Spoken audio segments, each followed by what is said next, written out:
Sortir de chez soi, la peur au ventre. Ce n'est pas comme ça que Wiza imaginait sa vie d'étudiante en France à la Sorbonne. À 24 ans, elle est arrivée de Tizi Ouzou en septembre dernier. Son but, décrocher une licence en gestion. Mais l'université est fermée. Pourtant, 3 fois par semaine, la jeune femme prend les transports en commun. Car il faut aller travailler, coûte que coûte, pour payer sa vie d'étudiante.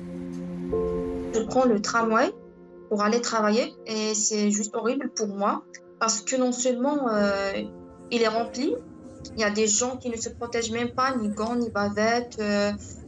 Les règles d'hygiène, je veux dire qu'elles sont minimes dans les transports en commun. Et en arrivant, chaque fois le stress monte avant de prendre son poste qu'elle occupe 16 heures par semaine dans ce supermarché de banlieue parisienne. Le même où des scènes de panique avaient marqué le début du confinement. Depuis, Wiza explique que des mesures ont été prises. Mais malgré le gel hydroalcoolique, les masques, les vitres de protection mis en place par l'enseigne, elle ne se sent pas entièrement rassurée. Une caissière, il y a vraiment beaucoup de contacts avec les gens. C'est presque tout le monde qui passe sur notre caisse. Il y a aussi des clients qui ne se protègent pas. Ni bavettes, ni gants.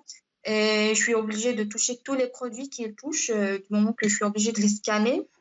Pourtant, Wiza tient à y aller, par solidarité, comme sa collègue caissière décédée le 26 mars du coronavirus. Alors difficile de rester concentrée sur ses cours. Wiza a une crainte de chaque instant, ne pas pouvoir payer ses frais de santé. Si on chope quelque chose et on se retrouve dans la rue comme ça sans rien, et on est face à la mort. Du coup, c'est vraiment très inquiétant pour nous. Et puis il y a les études qu'il ne faut pas négliger. Ce jour-là, elle suit un cours à distance dans son studio de 20 mètres carrés à Argenteuil qu'elle partage avec 2 autres étudiantes. On se retrouve avec 2, 3 cours en ligne en même temps. Chacun pose ses questions à son enseignant. C'est vraiment pas un climat qui nous laisse nous concentrer sur nos études. Mais comme dit Wiza, pas question de baisser les bras. Cette épidémie n'aura pas raison de son rêve, rentrer en Algérie les poches pleines de diplômes.